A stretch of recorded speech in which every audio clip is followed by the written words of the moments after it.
뉴욕 증시가 상승세를 보였습니다. 미국과 중국의 무역 합의 서명식에 대한 기대감 이런 것들이 시장에 작용했기 때문인데요.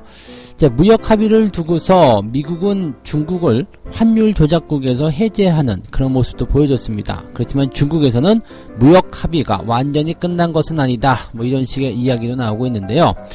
자, 경제지표든 아니면 기업의 어떤 상황이든 전부 다 뒤로 한 채 지금 현재 전세계 이목이 무역 합의에 주목이 되고 있습니다. 이 내용들 자세하게 전달해 드리도록 하겠습니다. 삼성전자가 6만원을 돌파했습니다. 액면 분할 가격 전으로 들어가게 된다라면 얼마가 될 것인가, 뭐 유례 없었던 사상 최고치다라는 얘기가 나왔는데, 삼성전자가 6만원을 돌파한 것에 대한 의미, 그리고 어떠한 가격대가 형성되었고 또 어떤 식으로 흘러갈 것인지 여기에 대한 이야기를 알아보도록 하겠습니다. 돌아온 반도체 스마트폰 낙수 효과라는 이야기가 나오는데요. 코스닥 실적주에 눈길을 줘야 된다, 이런 얘기가 나오고 있습니다. 다만 이제 너무 많이 오른 종목들 같은 경우는 현재 실적이 증가했다고 하더라도, 또는 실적이 또 때에 따라서 같이 그 기대치만큼 증가하지 못하는 상황이 벌어지게 된다면 주의를 해야 된다는 얘기가 나오고 있습니다. 자, 어떤 식으로 이런 그 핫 이슈 종목들을 바라봐야 되는지 알아보도록 하겠습니다.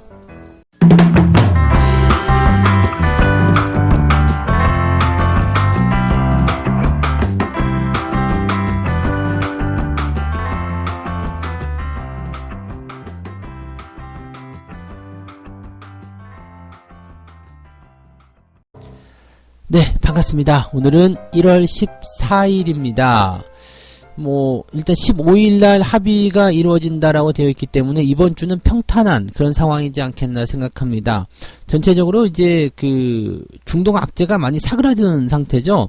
지난주하고는 비교가 많이 되는 그런 시점입니다. 지난주는 악재를 통해서 이게 더 확전이 될 것인가 나빠질 것인가 이런 부분 때문에 굉장히 전전긍긍했다라면, 이번 주에는 일단 느긋하게 호재를 기다리는 그런 상황이기 때문에 시장 증시가 크게 오르는 부분은 아니겠습니다만 그래도 내려가야 될 이유가 전혀 없다, 이 생각을 가지시면 될 것 같고요. 한 가지 더 보신다라면 이제 경제지표라든지 이런 부분들 특별한 게 없어요. 네. 경제지표라든지 이런 것들이 크게 시장을 압박했다든지 이런 것도 없고요. 국제 유가도 내려가고 있는 상태고요. 그래서 기업의 주가와 경제지표가 특이한 점이 없는 상태에서 호재만 나와준다라면 괜찮다라는 얘기가 나오겠죠. 그래서 미국의 한 투자은행 그 자산운용사의 한 수석 연구관은 이렇게 얘기합니다.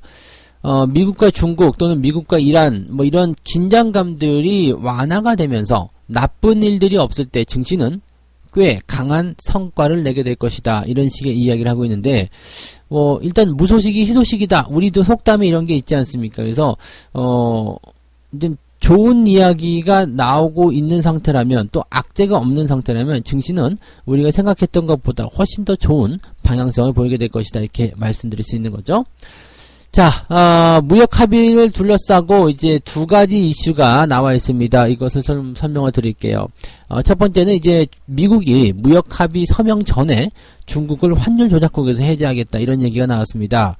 13일이죠. 현지 시간이니까 오늘 새벽 이렇게 돼야 되겠네요. 그래서 트럼프 미국 행정부가 1단계 무역 협정에 서명하기 전에 중국을 환율 조작국에 대한 지정이 지금까지 들어가 있었잖아요. 근데 이것을 해제할 것이다. 이 환율 조작국이라는 것은요, 이 환율을 통해서 미국에 대한 어떤 그 무역과의 어떤 불공정을 이끌어내는 그런 부분들이다라고 좀 보시면 되는 거거든요. 그래서 지금 현재 시점 보게 되면은요, 사실은 이 미국이 그동안 계속해서 그 중국을 압박하는 요소로 너희들 환율 지금 이용하고 있지? 이렇게 얘기가 있었거든요. 환율이랑 무역 분쟁이랑 무슨 관계냐라고 될 수 있겠습니다만은, 이 관세를 올리는 부분에 대해서 중국이 그만큼 환율을 같이 올려버리게 되면 미국이 관세 올린 것이 무효화가 되거든요. 그런 상황이 되는 것을 방지하고자 미국이 중국을 환율 조작국으로 지정하게 되면서 환율 더 이상 올리지 마라고 얘기했던 거죠. 만약에 이 환율 조작국으로 지정이 된다 그러면은요, 미국이 이제 그 중국과의 그 어떤 환율과 무역 흑자 간의 어떤 그 관계를 조사하게 되고 여기에 대해서 시정을 요구하게 되죠. 그러고 나서 1년 정도 지켜보고 이게 개선되지 않으면 미국 기업들의 투자를 제한시킨다든지 이렇게 그 상대 국가에 대해서 압박을 가하게 됩니다. 그래서 이런 그 환율 조작국을 지정이 되어 있다 그러면은 굉장히 좀 그 기업 활동에 제한이 되고 좀 압박을 느끼게 되는 상황이 좀 벌어지게 되죠. 또 환율을 인위적으로 올릴 수 없기 때문에 지금 달러가 기축통화인데 그것을 기준으로 해서 하는 이 환율을 마음대로 할 수 없다라는 것은 시장 경제에도 상당히 부담을 주는 내용이 되는 거겠죠. 그래서 그런 이슈들이 일단 있다라고 좀 보시면 되는 거였는데 이것을 이제 무역 합의 전에 너희들 환율 조작국에서 이제 해제시켜 줄게. 왜? 이제는 자유롭게 무역을 해야 되니까 환율 조작국에서 제외를 시켜줄게. 너희들 이제 기업에 대한 투자 제한 이런 것들 걱정 안 해도 돼 라고 선물을 주는 거나 마찬가지겠죠. 그래서 이런 식으로 이제 좀 보시면 되겠고요. 뭐 우리나라 같은 경우는 이제 환율 관찰 대상국입니다. 네, 환율 관찰 대상국인데 뭐 이것도 좀 없앨 수 있을까라는 어떤 기대감도 같이 나오고 있었는데 이것은 이제 희망사항이고 네, 아직은 가능성은 별로 없다라고 얘기를 하고 있다고 합니다. 네. 그래서 이제 미국은 이제 중국에게 좋은 소식에 대한 선물을 하나 전달을 해줬는데 중국의 입장에서는요 미중 무역 분쟁가 아직 안 끝났다라는 얘기를 했습니다. 무슨 얘기냐면 자 1단계 협상은 게임의 첫 라운드일 뿐이다.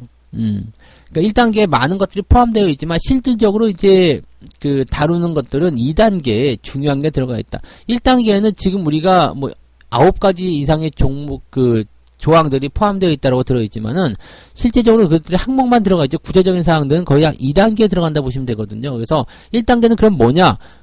일단 그 농산물에 대한 수입이라든지 그 다음에 관세에 대한 철회 이런 것들을 통해 가지고 그동안 침체되었었던 경기를 좀 끌어올리고 무역 관계를 개선시켜보자라는 의도가 달려있다고 보시면 되는 거거든요. 그래서 2단계 무역 협상에 대한 내용은 조금 더 복잡하고 조금 더 뭐랄까 싸움이라고 좀 봐야 될까요? 그런 것들이 좀 치열해질 수 있는 그런 내용이라고 보시면 되겠습니다. 근데 그래도 다행이라고 생각하는 것은 1단계 무역 협상 즉 관세를 철회시키고 그 다음에 농산물에 대한 수입 부분들을 이제 그 이렇게 약속을 해놓은 상태에서 이행이 되게 된다라면 다른 싸움들 같은 경우는 일단 직접적으로 무역에 타격을 주지는 않기 때문에 현재 시점에서는 우리나라나 주변 국가들이 피해를 볼 상황들이 굉장히 줄어든다는 이야기죠. 그러니까 경제적인 안정성이 담보된 상태에서 싸움이 들어가는 거기 때문에 괜찮다 이렇게 얘기가 나올 수 있는 거 아니겠습니까? 그래서 그런 정도로 생각하시면 될 것 같고요.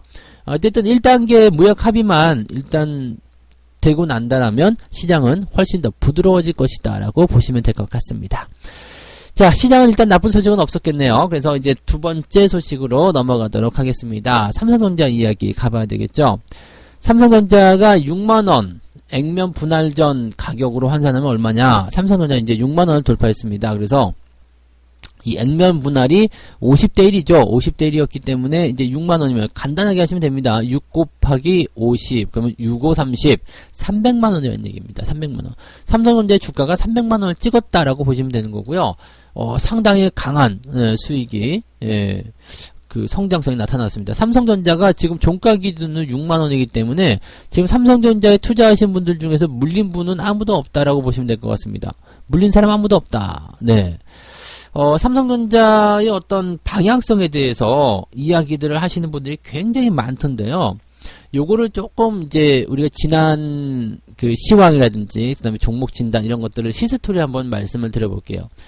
이게 2018년도 들어오면서 액면 분할 이야기가 나왔죠. 실질적으로 이제 삼성전자가 2017년도에 많이 올라오다가 2017년도 말에 이제 고점을 좀 찍습니다.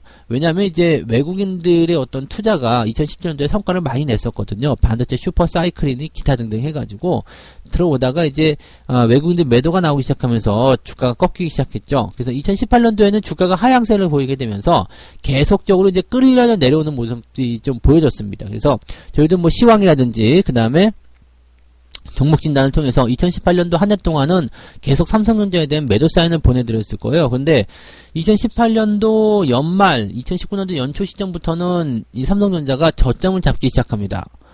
이게 추세라는 부분들이 그런 식으로 가는 거거든요. 하락 추세가 계속 나오다가 추세에 대한 부분들이 더 이상 진행되지 않으면 거기서 이제 바닥이 형성되는 구간이 좀 만들어지게 되는데 그 구간에서는 하락 이후에 횡보를 통해서 옆으로 일정 기간 동안 좀 서주는 모습이 좀 나타나게 되죠. 그 기간은 우리가 바닥이다라고 얘기하는데, 이 바닥 기간이 왔을 때는 더 이상의 매도보다는 일단 관망 또는 뭐 소량 접근 이런 식으로 들어가게 됩니다. 실질적으로 저희도 이제 작년 3월이죠. 2019년도 3월경부터는 이제 뭐 매수에 대한 의견들을 조금씩 말씀을 드렸었고, 그 이전에 2018년도 연말 시점과 그 다음에 2019년도 3월경 시점까지는 이제 계속적으로 이제 관망해보자. 이제는 매도보다는 좀 지켜보는 것이 더 유리하다라는 의견을 좀 드렸을 거예요. 그래서, 그렇게 바닥에 대한 부분을 지켜보다가 3월부터 올 중반, 아무래도 이제 일본이 반도체 소재에 대한 수출 제한을 걸어놨을 때, 그때가 이제 가장 분수령이 아니었을까 생각하는데, 그 시점까지 계속해서 이제, 매수에 대한 의견도 나쁘지 않다, 계속 홀딩하자라는 의견들을 보내드렸죠. 그리고 나서 제가 지금 여러분들하고 같이 그런 이야기들 하면서, 저는 뭐, 여러분들 계좌 다 공개해드리니까 아시잖아요. 그래서, 삼성전자가 지금 저의 평균 단가는 45,000원입니다.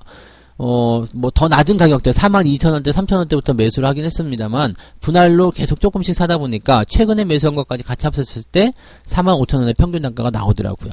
그러니까 지금 현재 수익률 보면 이제 30%가 좀 넘는 그런 수익률이 나오는데, 여러분들 뭐 이 전체적인 흐름에서 나타나는 것들이 삼성전자의 그 종목 진단이나 시황이나 이런 것들 보게 되시면 대체적으로 그런 흐름들로 가게 되는 거죠. 그러니까 차트를 잘 들여다보시거나 업황을 잘 들여다보시거나 상황을 잘 들여다보시면 어디에서 흐름이 바뀌고 있는지, 어디에서 전환이 만들어졌는지를 아시게 될 겁니다. 그래서 뭐 이런 유튜브를 통한 어떤 방송들이나 그런 것들, 지금 삼성전자에 대한 이야기 굉장히 안 좋게 나왔을 때가 그때 바닥이었잖아요. 그러니까 그런 것들을 좀 잘 이용해 보셔야 됩니다.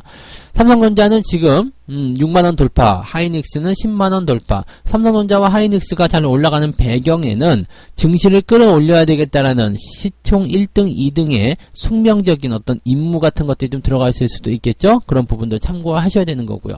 또 반도체 업황이 개선되고 있다라는 것, 실적이 개선되고 있다라는 것도 긍정적인 효과가 되고 있다라고 보셔야 될 겁니다. 그래서 전체적으로 이제 이런 분위기가 개선이 되고 있기 때문에 삼성전자가 주가가 상승하고 있는데 어디까지 갈 것인가. 근데 삼성전자에 대해서 아직도 투자를 해야 되느냐 말아야 되느냐 망설이는 분들도 분명히 있단 말이죠. 그렇다면 주가는 이런 걱정의 벽을 타고 더 올라갈 수 있습니다. 언제 우리가 걱정을 해야 되느냐면, 삼성전자는 언제 걱정해야 될까요? 모든 사람들이 삼성전자 없어? 그러면 주식한다고 말하지 마. 네, 모든 사람들이요. 너도 나도 삼성전자에 미쳐있을 때, 그때는 또다시 고점이 되겠죠. 2017년도처럼. 반도체 슈퍼 사이클링은 어쩌니 하면서 삼성전자에 대한 목표 주가가 400만원을 떡 하고 내놓을 때, 그럴 때가 걱정해야 될 때, 경계를 해야 될 때다. 항상 시장이 시끄러울 때가 경계해야 될 것이다 라는 것을 절대로 잊으시면 안 되겠습니다. 자, 그래서 삼성전자, 네, 일단은 상장 이후에 최고 가격대를 찍었다라는 긍정적인 이야기 전달을 해드리고요. 자, 그 다음에 세 번째 이야기 갑니다. 돌아온 반도체. 역시 뭐 삼성전자와 관련된 이야기가 아닐까 생각합니다. IT, 반도체 이런 쪽에서 분위기 좋다 보니까 중소형주들도 이제 긍정적인 효과들을 이끌어내고 있다, 이런 얘기인 것 같습니다. 돌아온 반도체, 스마트폰의 낙수 효과, 코스닥 실적주에 주목하라, 이런 얘기가 나오고 있는데요. 올해 영업이익이 급증하면서 코스닥의 상장사들이 주가가 상승할 것이다 라는 얘기가 나오고 있습니다. 지금 보시면은 이제 KH바텍, 그 다음에 뭐 나무가, 뭐 모두투어, 뭐 이런 코스닥 실적주들 이야기들이 좀 나오고 있는데, 지금 잘 보시면은 실적이 증가할 것으로 생각되는 기업들 리스트가 쭉 나오고 있지만, 지금 현재 보시면 이제 주가 상승률이 강하게 올라온 종목군들은 제한적입니다.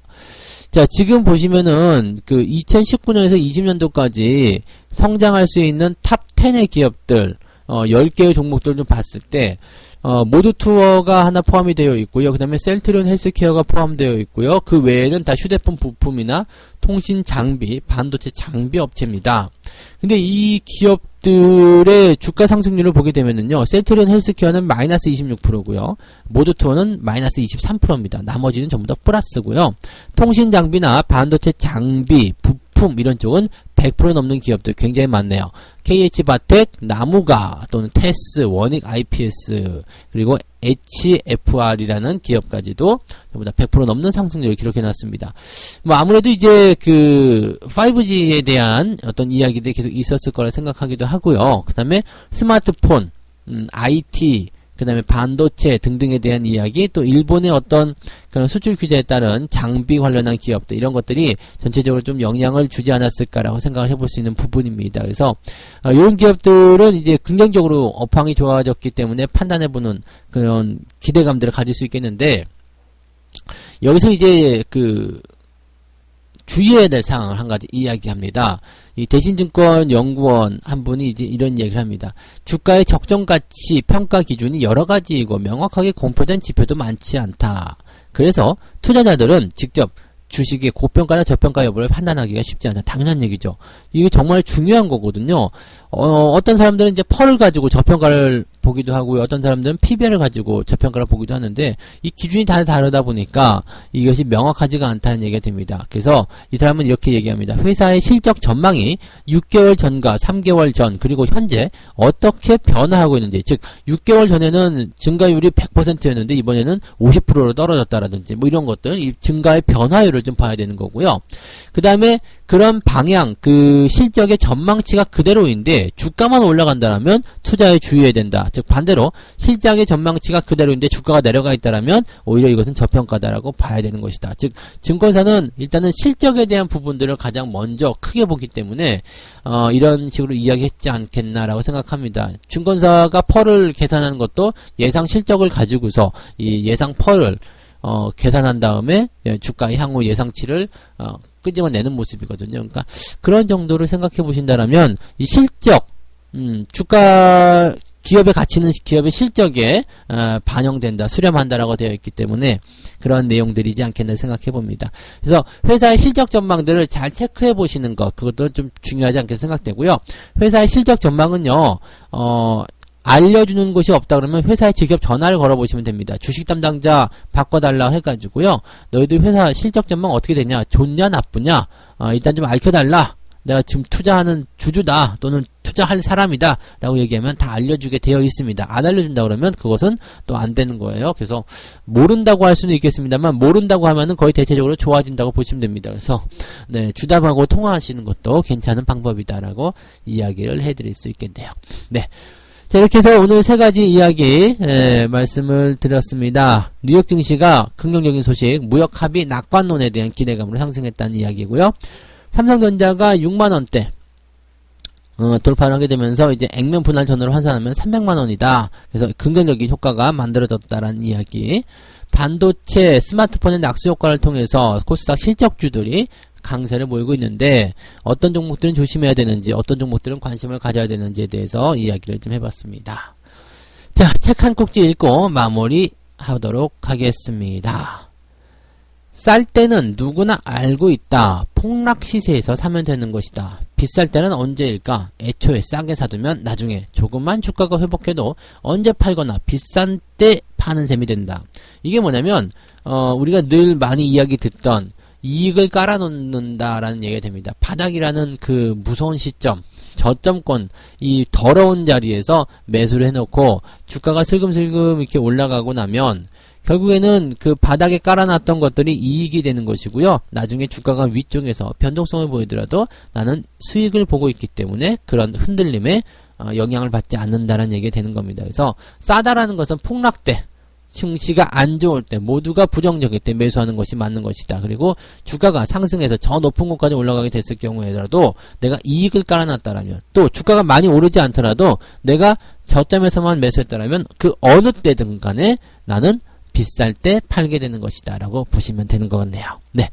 자, 이렇게 해서 이야기 마무리 해드리도록 하겠습니다. 오늘도 여러분들 가벼운 마음으로 시장에 임하시면 되겠고요. 성공투자 기원해드립니다. 저는 다음 시간에 다시 오도록 하겠습니다. 고맙습니다.